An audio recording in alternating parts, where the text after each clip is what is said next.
I was just a photography student until one afternoon I was tied to a tree by a rogue cop, and the director of the FBI arrived to tell me my dad was a spy. The late afternoon sun was liquid gold, dripping through the leaves of the old oak trees that gave Oak Creek its name. I was trying to capture it with my camera, the way the light danced on the surface of the creek, making it look like a river of scattered diamonds. This was my happy place, my sanctuary, a quiet corner of the town park where I could just breathe and be myself, away from the subtle and sometimes not so subtle pressures of being one of the few black faces in a predominantly white and very wealthy community. I'd earned my scholarship to the local university, I was studying fine arts, and this little patch of nature was my muse. I was so lost in framing the perfect shot, my back to the main path, that I didn't hear him approach.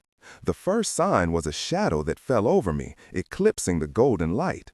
Then came the crunch of heavy boots on the gravel behind me. "What do you think you're doing here?" The voice was a low growl, thick with something unpleasant I couldn't immediately place. I spun around, my heart giving a little jump of surprise. A police officer stood there, looming over me. He was a big man, with a flushed face and bulldog jowls that seemed to be permanently set in a sneer. His name tag read Miller. His eyes, small and cold like chips of ice, raked over me, from my worn-out Converse to the braids in my hair, lingering on my camera as if it were a weapon. "Just taking some photos, officer," I said, trying to keep my voice light and friendly.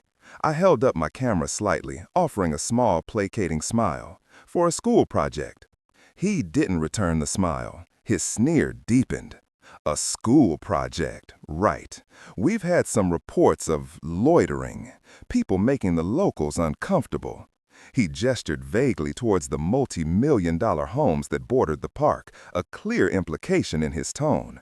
People like me. My smile faded. I knew this dance. "I'm a student at the university, sir. I live just a few blocks from here. I'm not loitering. I don't care what you think you are," he cut me off, his voice getting louder. "I said you're making people uncomfortable. You don't belong here."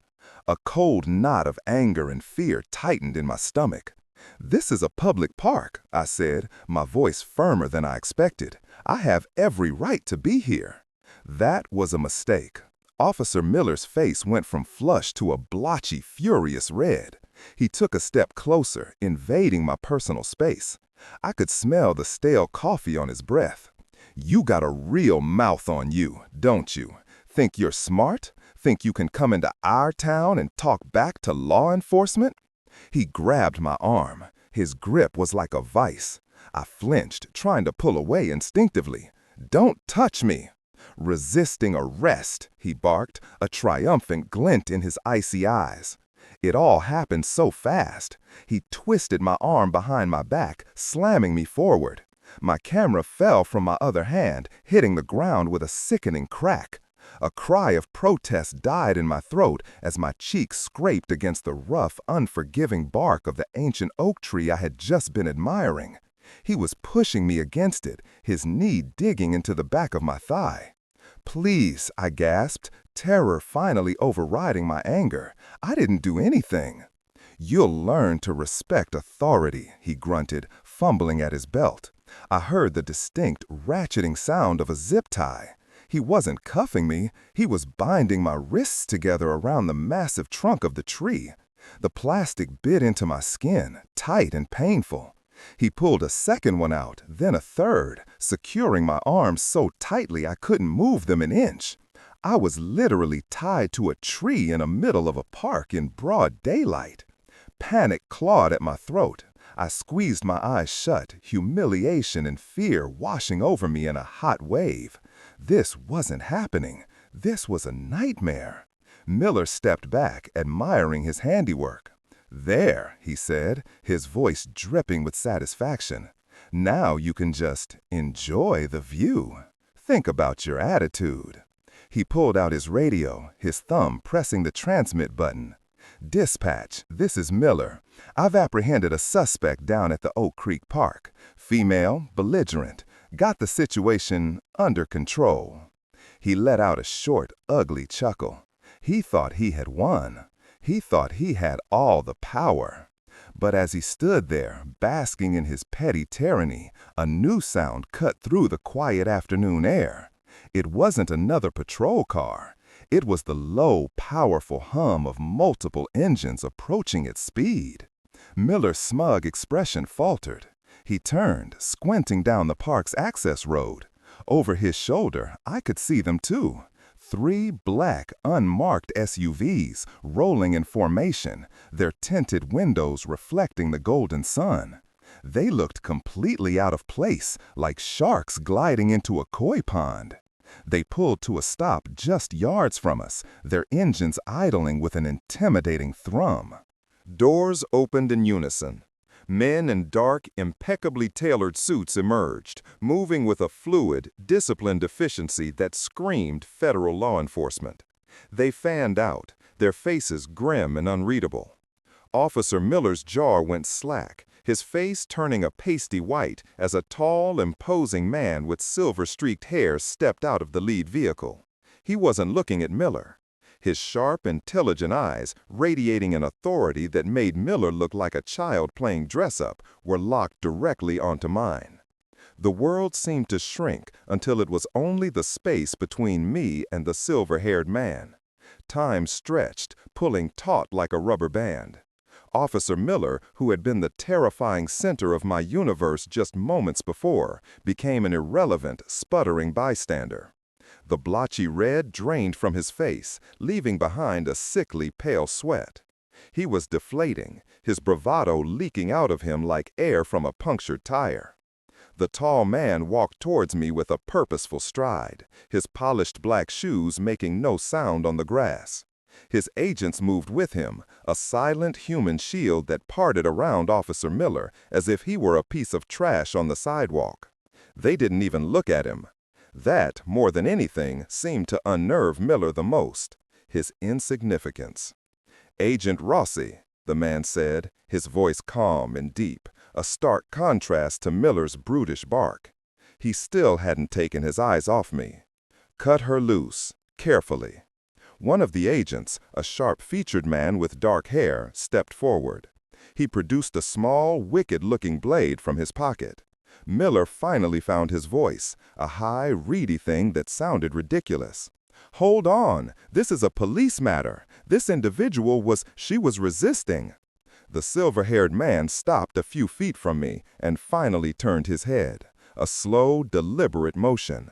He gave Miller a look of such profound, arctic contempt that the officer's words literally died in his throat.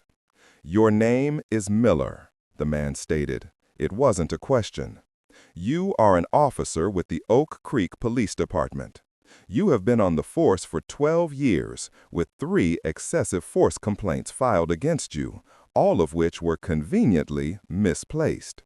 He recited the facts with the detached air of a historian discussing a long-dead insect.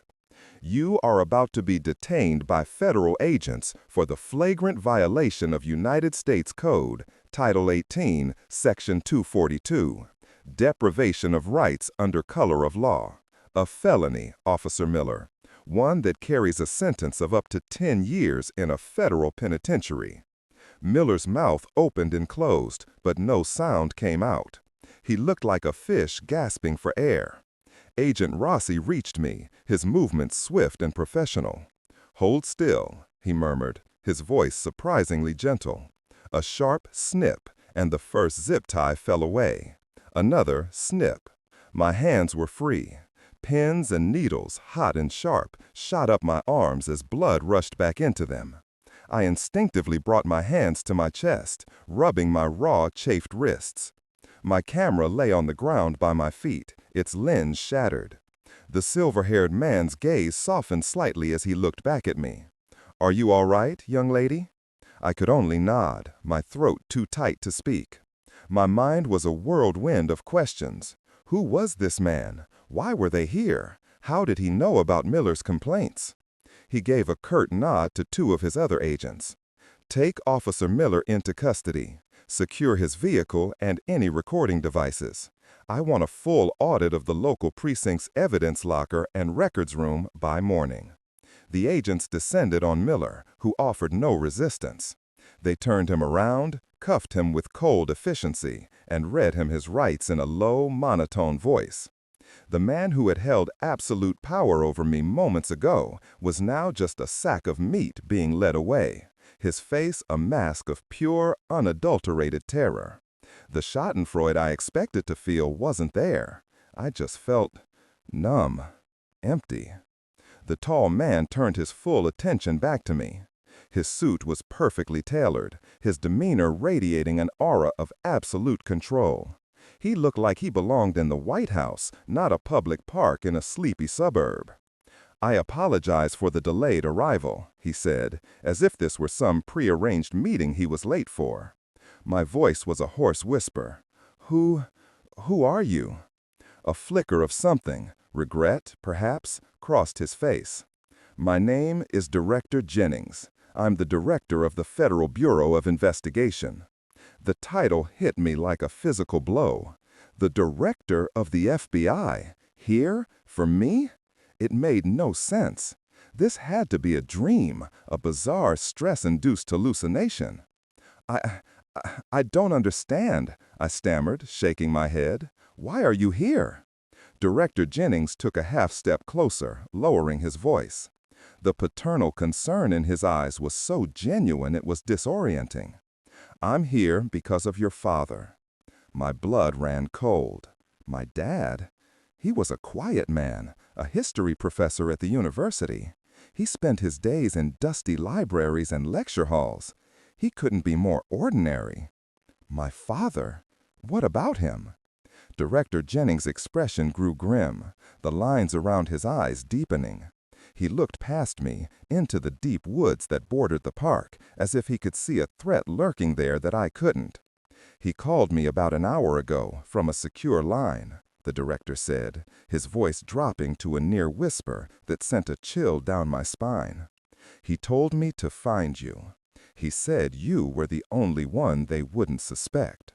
He met my eyes again, and the look in them filled me with a primal dread. "Amara, your father isn't who you think he is, and he's just been taken." The ground beneath my feet suddenly felt unstable, like I was standing on a trapdoor about to give way. "Taken?" The word came out as a strangled gasp. It didn't compute. My dad, Professor Davis, the man whose biggest adventure was finding a rare first edition textbook, had been taken? Taken by who? What are you talking about? He's probably in his office grading papers. Director Jennings shook his head slowly, his gaze unwavering. "No, Amara, he's not. His office was tossed. His home security system was professionally disabled. He's gone."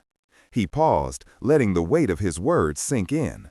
"Your father, Professor Davis, is a deep-cover operative for the Central Intelligence Agent, has been for over 20 years. The world tilted on its axis. A roaring sound filled my ears, like the ocean being sucked into a vacuum. A CIA agent? My dad? The man who wore tweed jackets with elbow patches and got genuinely excited about ancient pottery shards? The man who taught me how to develop film in a darkroom and how to identify different species of oak trees? It was impossible, ludicrous. It was a story from a cheap spy novel. "No," I whispered, shaking my head more forcefully. "No, you're wrong. You have the wrong person. My father is just a professor. His professorship is his cover, Amara. It has been for his entire career. He's one of the best we've ever had," Jennings said, his voice laced with a grim respect. "And now, a splinter cell we've been tracking, a group known only as Scylla, has him. They're former intelligence agents from various countries, disavowed and extremely dangerous. They sell state secrets to the highest bidder." My mind flashed through my life, searching for clues, for anything that would make this insane story make sense. The odd late-night phone calls he dismissed as a colleague from a different time zone.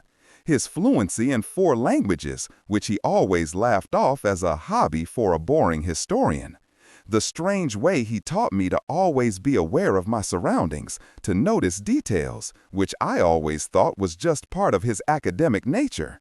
It was all there, a hidden layer beneath the surface of my entire life. Why?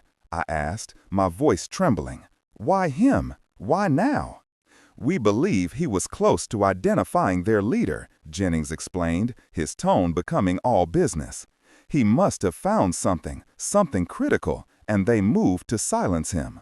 But he managed to make one call before they took him, to me.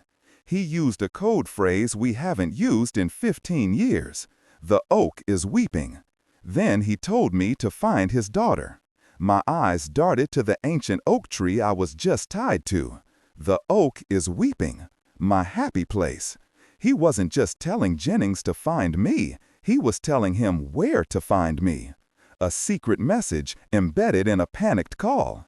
My heart ached with a strange mix of terror and a new, bewildering pride. He said I was the only one they wouldn't suspect. I repeated the director's earlier words, my mind racing. Suspect of what? Director Jennings looked down at my shattered camera on the ground. He crouched down, picking up a piece of the broken lens between his thumb and forefinger. Scylla intercepted a highly sensitive data file, the kind of information that could destabilize entire governments. We know they plan to sell it. We also know from your father's last bits of intel that they're using a dead drop system to transfer it to their buyer. A physical exchange, something that can't be traced electronically. He stood up, his eyes boring into mine. In his call, your father said one other thing. He said, the package is with the photographer. My blood turned to ice. My camera, all the photos I'd been taking for my project, my muse. It wasn't just a camera. He must have hidden the data files somewhere inside your equipment, Amara, Jennings said, confirming my dawning horror. He knew you were always out here taking pictures. You were the perfect courier, completely unaware. You're carrying a file worth billions on the black market, something nations would go to war over. Agent Rossi, who had been standing silently nearby, stepped forward. Director, we've swept the area. Miller's patrol car dash cam was disabled 30 minutes before he approached the target. His body cam conveniently malfunctioned. This wasn't a random stop. He was sent to intercept her. It all clicked into place. Miller wasn't just a racist cop on a power trip. He was working for them, or being paid by them. He wasn't trying to arrest me. He was trying to get my camera. Tying me to the tree was just a cruel, theatrical way to separate me from my bag and search it without me fighting back. They were here, watching. They had been watching this whole time. A cold dread, more profound than any fear I had felt from Miller, washed over me. I wasn't safe. My whole life had been a lie, and now that lie had been shattered, leaving me exposed and vulnerable in a world of shadows and spies I never knew existed. We need to get you somewhere secure, Jennings said, his hand gesturing toward the waiting SUVs. And we need that data. I looked at my camera bag, which was still slung over my shoulder. It felt impossibly heavy now. My sanctuary was now a compromised location. My hobby was a matter of national security. My father was gone. My photos, I said, my voice barely audible. The memory card is in the camera. Agent Rossi knelt and carefully picked up the mangled pieces of my DSLR. He opened the side compartment. His face went pale. He stood and turned to Director Jennings, holding up the empty slot. Sir, he said, his voice tight, the SD card is gone. Silence descended, thick and suffocating. The empty memory card slot was a gaping wound, a confirmation of our absolute failure. They hadn't just been watching, they had succeeded. In the chaos of Miller's manufactured arrest and the FBI's dramatic arrival, someone had slipped in, taken the one thing that mattered, and vanished. They had the data. They had my father. They had won. Director Jennings' face was a mask of stone, but I saw the flicker of fury in his eyes. He had come here to retrieve a priceless asset and had walked straight into the enemy's trap. "They played us," he said through gritted teeth. "They used Miller to create a public spectacle, knowing we'd have to intervene. The commotion was the perfect cover." He turned to Rossi. "Seal a 5-block radius.